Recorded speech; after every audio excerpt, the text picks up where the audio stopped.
اہل سنت والجماعت احناف دیوبند حق پر ہے۔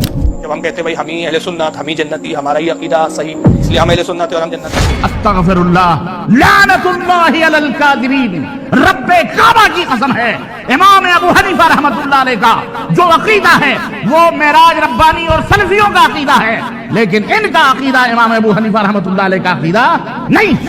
سید رفاعی کے مصافہ کی فضائل اعمال اٹھا کے دیکھو، یہ عقیدہ لکھا ہوا ہے۔ یہ کون ہے؟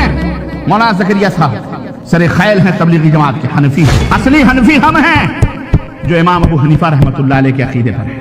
ہم امام احمد بن حنبل رحمۃ اللہ علیہ کے منہج و عقیدے پر ہیں۔ ہم امام شافعی رحمۃ اللہ علیہ کے منہج و عقیدے پر ہیں۔ ہم امام مالک رحمۃ اللہ علیہ کے منہج و عقیدے پر ہیں۔ ہمارے اوپر الزام لگایا جاتا ہے کہ جناب یہ ائمہ کو گالیاں دیتے ہیں، ارے ہم لعنت بھیجتے ہیں ایسے لوگوں پر جو ائمہ رحمۃ اللہ علیہ کو گالیاں دیتے ہیں یا جو ان کے منہج اور عقیدے کے خلاف کرتے ہیں۔ کہتے ہیں ہم اہل سنت ہیں، آؤ ہم بتاتے ہیں۔ اور بعد حنفیوں نے اپنی کتابوں میں لکھا، ملفوظات اعلیٰ حضرت امام احمد رضا خان صاحب بریلوی حنفی ہیں، اور جو انہیں کوئی مائی کا لال ہمارے ملک میں حنفیت سے خارج کر کے دیکھے اور پھر اپنی گردن سلامت دیکھ لے تو میں جانوں۔ وہ کہتے ہیں کہ رسول اللہ صلی اللہ علیہ وسلم صرف زندہ ہی نہیں بلکہ آپ کی ازواج مطہرات قبر شریف میں پیش کی جاتی ہیں اور آپ ان سے شبت بھی فرماتے ہیں۔ اگر آپ پہلی مرتبہ ہماری لائے ہیں پلیز سبسکرائب کر لیجئے۔ میں ان دعووں کو جوتوں کی نوک پر رکھتا ہوں جو دعوے یہ کرتے ہیں کہ قرآن و سنت کافی نہیں ہے زندگی کے ہر شعبے کے لیے، اس کی عقل کوری ہے، اس کا دماغ خراب ہے، اس لیے وہ قرآن و سنت کے اوپر یہ اتہام لگاتا ہے۔ لیکن ہم اہل السنہ والجماعہ ہیں، ہمارا یہ عقیدہ ہے کہ قیامت تک کے لیے جو بھی دور آئے، قرآن ہر دور میں الحمدللہ انسانیت کے لیے بہترین رہنمائی کرنے والی کتاب موجود ہے، اور شریعت مطہرہ الحمدللہ انسان کی رہنمائی کرنے کے لیے تیار۔ اہل سنت میں نے لفظ اس لیے استعمال کیا کہ لفظ اہل سنت جو ہے یہ ایک ایسا لفظ ہے جسے دیکھو وہی استعمال کرتا پھر رہا ہے۔ اہل سنت والجماعت احناف دیوبند حق پر ہے۔ سر سے لے کر پیر تک شرک اور بدعات کی غلاظتوں میں سسکیاں لے رہے ہیں، لیکن اپنے آپ کو اہل سنت کہتے ہوئے ان کے حلق نہیں سوکھ رہے۔ انہیں آئینہ بھی دکھایا جاتا ہے لیکن اتنے ڈھیٹ اور اتنے بے شرم ہو چکے ہیں کہ استغفر اللہ انہیں ذرا بھی غیرت نہیں آتی۔ انہیں بتایا جاتا ہے کہ آپ اہل سنت ہیں تو ذرا اپنے نٹ بولٹ صحیح کر لیجئے، اپنے راستوں کو درست کر لیجئے۔ سنت کا راستہ یوں جاتا ہے، سنت کا راستہ یوں نہیں جاتا ٹیڑھ میں۔ پھر بھی ان کی سمجھ میں نہیں آتا۔ عوام بیچارے اپنے علماء کے تابع ہیں۔ ایسے فتنے کے دور میں نہ جانے کیسے کیسے مولوی پیدا ہو رہے ہیں، نہ جانے کیسے کیسے دارالعلوموں سے فارغ سند لے کر کے آ رہے ہیں، آپ کو پتہ نہیں ہے۔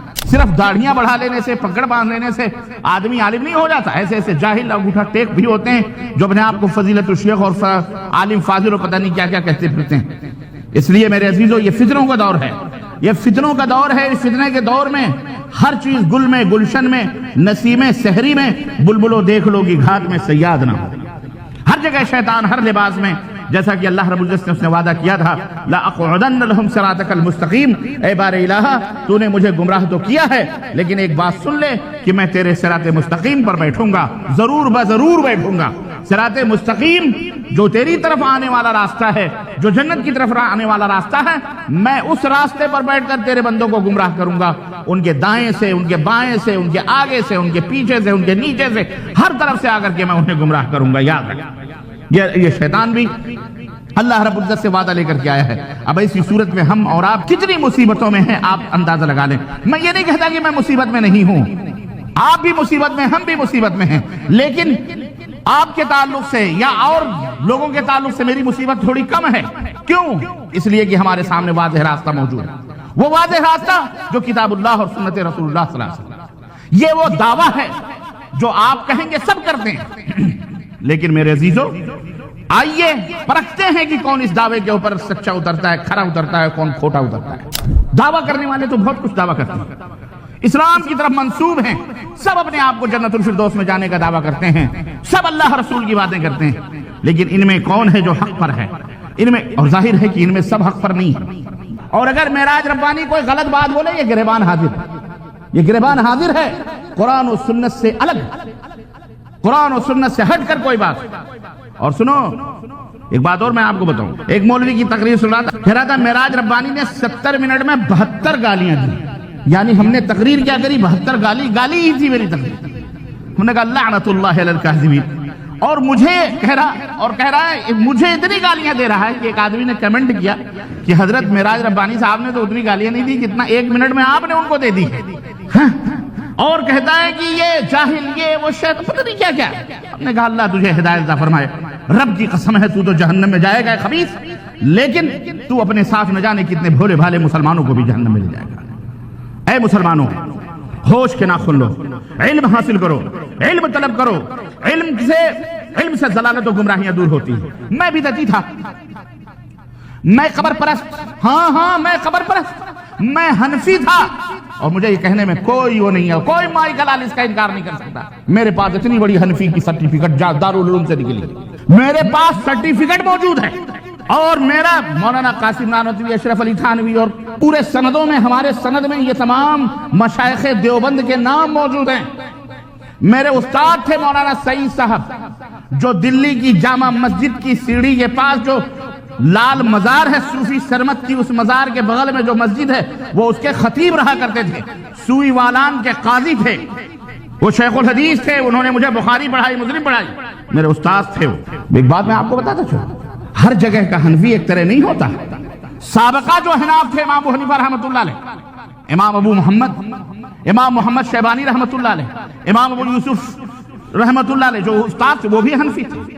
ان کے جو شاگرد تھے وہ بھی حنفی. لیکن ان حنفیوں میں اور انڈین، ہمارے بر صغیر ہندوستان، پاکستان، نیپال، بنگلہ دیش، برما، افغانستان، ان حنفیوں میں زمین اور آسمان کا فرق ہے. پرانے حنفیوں میں، ہمارے ملکوں کے حناف میں زمین اور آسمان کا فرق ہے.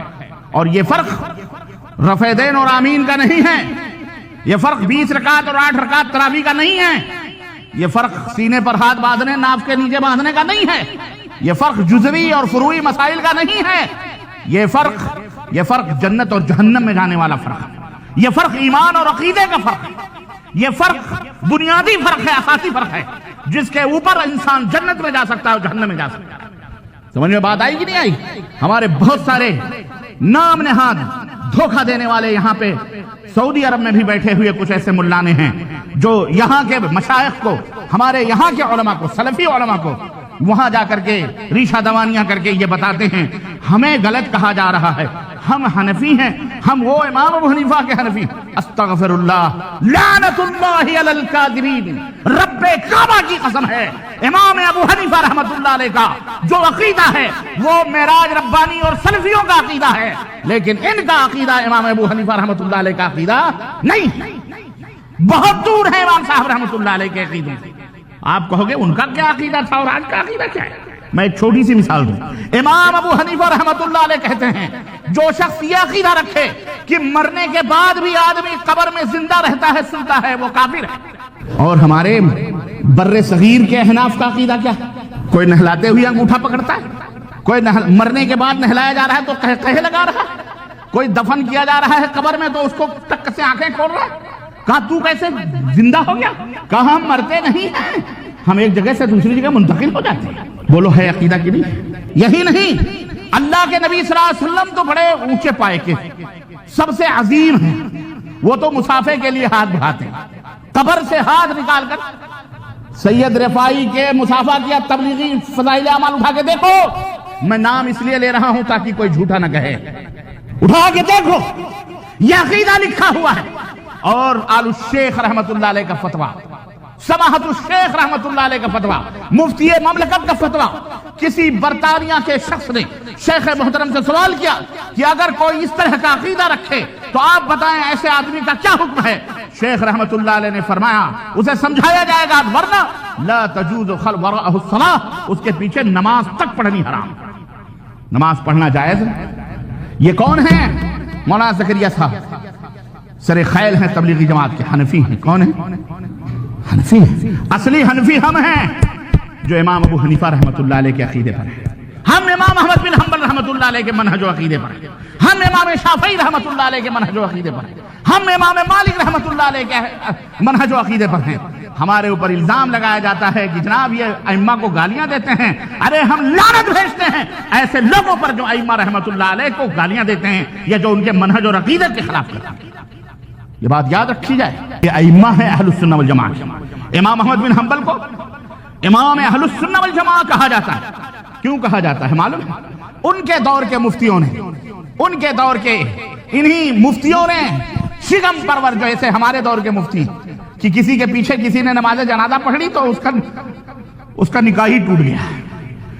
کسی عورت نے کہا مولوی صاحب جنازے کی نماز میرے شوہر نے پڑھی، میری کیا خطا ہو گئی، میرا نکاح ٹوٹ گیا. میرا نکاح ٹوٹ گیا، میری کیا خطا؟ تو یہ ایسا دین، ایسا مذہب ہے. یہ کہنے کا مطلب یہ ہے، آپ نے بھی دیکھا ہوگا ہندوستان کے سرزمین پر مفتی سب کے نکاح پڑھوا رہا، سب کے نکاح پڑھا رہا. وہ کیوں؟ اس لیے کہ انہوں نے کوئی بیچارے کے ہاں گاؤں میں میت ہو گئی تھی، وہ کوئی مولوی آیا، انہی کے مذہب کا مولوی تھا، وہ بھی حنفی تھا، وہ بھی نام لے لو، وہ بھی حنفی تھا، گاؤں والے بھی حنفی تھے، انہوں نے نماز پڑھا دی بیچارے نے. اب مولوی صاحب اس گاؤں کے امام تھے، کہیں باہر گئے ہوئے تھے، آئے، کہا کہ بھائی وہ فلانے کی نماز کس نے پڑھائی؟ کہا وہ فلانے کے مہمان آئے تھے فلانے گاؤں کے، تو انہوں نے پڑھائی. بولے وہ تو دیوبندی تھے. تو بولے کیا ہوا، حنفی تو تھے؟ نہیں وہ تو کافر ہیں. حنفی کو کافر کہہ رہا ہے. ہم تو کسی کو کافر نہیں کہتے. بولو، ہم کسی کو کافر کہتے ہیں؟ ہم تو کافروں کو کفر سے نکال کر اللہ کی عبادت کی طرف دعوت دیتے ہیں. ہمارے نے کہا تو اس لیے کہ ہم جانتے ہیں کہ تمہاری حقیقت کیا ہے. تم وہ نہیں ہو جو دنیا کے سامنے ظاہر کر رہے ہو. تم یہودیت زدہ لوگ ہو. عقائد اور اعمال تمہارے یہودیانہ بھی ہیں، بلکہ ان سے بھی بدتر ہیں. یہ میں دعویٰ کر کے ثابت کر سکتا ہوں. میرے بھائیوں، اس طرح سے دنیا کو گمراہ کیا جاتا ہے. ہم کہتے ہیں ہم اہل سنت ہیں. آؤ ہم بتاتے ہیں تقدیر کیا ہے. اہل سنت بنو، ٹنا ٹن بنو، پختہ بنو، مضبوط بنو. حضرت امام ابو حنیفہ رحمۃ اللہ علیہ سنت، حضرت امام احمد بن حنبل امام اہل السنہ والجماعہ، حضرت امام شافعی امام اہل السنہ والجماعہ، حضرت امام مالک امام اہل السنہ والجماعہ، امام بخاری امام مسلم، سارے ائمہ الحمدللہ. اور امام ابن تیمیہ، امام ابن قیم، اور اس آخری دور میں امام محمد بن عبد الوہاب رحمۃ اللہ علیہ. یہ وہ ائمہ ہے، سلسلہ ہے ائمہ خدا کا، جنہوں نے دودھ کا دودھ اور پانی کا پانی الگ کر کے دنیا کے سامنے رکھا. تو امام احمد بن حنبل رحمۃ اللہ علیہ کو بھی امام اہل السنہ کیوں کہا جاتا ہے؟ اس دور کے مفتیوں نے، اسی طرح کے مفتیوں نے نام نہاد مسلمان بن کر کے مفتیوں نے کہا یہ کافر ہو چکے ہیں. یہ قرآن کو کہتا ہے کہ قرآن مخلوق نہیں ہے. قرآن کریم اس دور کا فتنہ تھا جس میں بڑے بڑے ائمہ پھسل گئے. انہوں نے کہا ہاں مائی باپ درباری ملا، کہنے لگے ہاں قرآن مخلوق ہے. مخلوق یعنی جیسے ہم مخلوق ہیں ایسے قرآن کریم ہے. امام احمد بن حنبل رحمۃ اللہ سے پوچھا، کہنے لگے قرآن اللہ کا کلام ہے اور اللہ کا کلام مخلوق ہو سکتا؟ اللہ اکبر، اللہ اکبر. پوری دنیا امام اہل السنہ امام احمد بن حنبل رحمۃ اللہ علیہ کے پیچھے بادشاہ کے دربار میں بلایا گیا مناظرے کے لیے. ہاتھوں میں زنجیریں ہیں، پیروں میں بیڑیاں ہیں، جکڑے ہوئے بادشاہ کے دربار میں پہنچایا جا رہا ہے. کس کو؟ امام احمد بن حنبل رحمۃ اللہ علیہ. دروازے کے باہر ایک خلق کثیر ہے، فیصلے کا دن ہے. بڑے بڑے درباری ملے مفتی سندیں لیے بیٹھے ہوئے طرح امام احمد بن حنبل رحمۃ اللہ علیہ. گیٹ بند ہوا. گیٹ کے دروازے پر جب گیٹ کے اوپر پہنچے، تاریخ کے اندر آتا ہے کہ ایک ڈاکو چور حضرت عبداللہ بن احمد بن حنبل اپنے باپ کے منہ سے اس آدمی کے لیے بڑی دعائیں سنتے تھے. کہتے تھے کہ اللہ اس آدمی کے اوپر رحم فرمائے، فلاں کے اوپر رحم فرمائے، فلاں کے اوپر رحم فرمائے. تو صاحبزادے کہتے ہیں کہ میں نے اپنے ابا سے پوچھا کہ ابا حضور آپ جب دیکھو اس آدمی کے اوپر رحم کی دعا کرتے ہیں، وہ تو بہت بڑا ڈاکو تھا، چور تھا، لیکن آپ اس کے اوپر اتنی رحمت کی دعا کیوں کر رہے ہیں؟ حضرت امام بن حنبل نے کہا بیٹے اس نے مجھے جو بات اس دن بتائی تھی، جس دن میں بادشاہ کے دربار میں پیش ہوا تھا اور مناظرے کے لیے پیش ہوا تھا، فیصلے کا دن تھا، حق اور ناحق کے فیصلے کا دن تھا. اس دن اس نے مجھے بادشاہ کے دروازے پر کھڑے ہو کر کے میرا ہاتھ پکڑ کر کے اس نے کہا تھا، کہا احمد بن حنبل یہ پوری جمع غفیر تیرے پیچھے کھڑی ہوئی ہے. دیکھ میں چور بدماش، میرے ہاتھ کاٹے گئے، میرے ہاتھ کٹے، لیکن میں نے اپنی چوری نہ چھوڑی. آج تک میں چوری کرتا ہوں، کسی بھی بادشاہ کے میں نہیں ڈرا، میں آج بھی چوری کرتا ہوں. تو حق پر ہے، تم تو حق پر ہے، تم تو حق پر ہو. سچ بولنے میں کبھی بھی ہاتھ نہیں گردن بھی کٹ جائے کبھی جھوٹ نہیں بولنا، جو بولنا سچ بولنا۔ کیوں؟ یہ پیچھے جو لوگ کھڑے ہوئے ہیں، تم جو آج بادشاہ کے در میں کہہ کے آؤ گے دربار میں، یہ وہی عقیدہ رکھیں گے۔ اللہ اللہ اللہ۔ امام احمد بن حنبل کہتے ہیں اس کی اس بات نے مجھے تقویت دی، ہمت دی، قوت دی کہ ایک بدماش، ایک چور جب اپنے برائی پر اٹل رہ سکتا ہے اور اڑ سکتا ہے، اس کے ہاتھ بھی کاٹے گئے، اس کی بھی پرواہ نہیں۔ میں تو صداقت پر ہوں، سچائی پر ہوں، میری گردن بھی چلی جائے تو مجھے اس کی پرواہ نہیں ہے۔ دربار میں پہنچے، بادشاہ نے کہا، لوگوں نے بھی کہا، احمد بن حنبل، ارے ہم بھی کہتے ہیں، یہ دیکھو بڑے بڑے مفتی ہیں، یہ دیکھو بڑے بڑے شیخ الحدیث، یہ دیکھو بڑے بڑے محدث نام نہاد بیٹھے ہوئے ہیں، یہ بھی کہتے ہیں کہ قرآن مخلوق ہے، تم بھی کہہ دو، جان بچ جائے گی، بادشاہ سلامت معاف کر دیں گے۔ اللہ اکبر۔ امام احمد بن حنبل نے کہا، مجھے اپنی جان کی پرواہ نہیں ہے، تنے تنہا احمد بن حنبل کے روح جان کی پرواہ نہیں ہے۔ ارے میں اکیلا ہوتا تو ہوتا، اس دروازے کے پیچھے جو لاکھ لوگ کھڑے ہوئے ہیں اس انتظار میں، کیا اس دربار میں احمد بن حنبل جو کہے گا وہی ہمارا عقیدہ ہوگا؟ مجھے ان کی پرواہ ہے کہ اللہ تعالیٰ کہیں ان کے اوپر ناراض نہ ہو، جنت جہنم، وہ جہنم میں نہ جائیں۔ اس لیے میں سرے عام علی الاعلان کہتا ہوں کہ قرآن اللہ کا کلام ہے اور اللہ کا کلام مخلوق نہیں ہو سکتا ہے۔ اللہ کا کلام مخلوق، اللہ اکبر۔ یہ تھے امام احمد بن حنبل رحمۃ اللہ علیہ، جن کو امام اہل السنہ والجماعہ کا خطاب دیا گیا۔ بہت سارے ائمہ تو نہ جانے کہاں کہاں پھسل گئے، انہوں نے بھی کہہ دیا بعد میں توبے تلے کیے، انہوں نے بھی نہ جانے ارجیہ مرجیہ کے عقیدے رکھے، توبے تلے کیے، وہ بات الگ ہے، وہ ایک ہسٹری ہے، ایک تاریخ ہے، میں اس میں نہیں جانا چاہتا۔ لیکن عرض کرنے کا مطلب یہ ہے کہ امام اہل السنہ کا خطاب جسے ملا وہ امام احمد بن حنبل رحمۃ اللہ علیہ، امام اہل السنہ والجماعہ۔ تو یہ جتنے ائمہ ہیں ہمارے، یہ سب اہل السنہ والجماعہ ہیں۔ ہمیں بھی چاہیے کہ ہم انہی کے نقش قدم پہ چلیں، یہ سلف ہیں ہمارے۔ اہل سنت کس کو کہتے ہیں؟ اہل مانے والا، اور سنت کس کو کہتے ہیں؟ سنت کہتے ہیں اردو زبان میں طریقہ کو، راستے کو۔ اہل سنت سنت والا، اور حدیث کی زبان میں سنت کہتے ہیں نبی کریم صلی اللہ علیہ وسلم کے زبان مبارک سے جو کچھ بھی نکلے، اور جو یا آپ کے اعضاء سے افعال جو کچھ بھی آپ نے کہا یا جو کچھ بھی آپ نے کیا، یا آپ کے سامنے صحابہ کرام رضوان اللہ علیہ مجمعین نے کہا اور کیا اور آپ خاموش رہے، ان تمام سب چیزوں کو کیا کہا جاتا ہے؟ سنت۔ اسی کو حدیث بھی کہا جاتا ہے، اسی کو حدیث بھی کہا جاتا ہے۔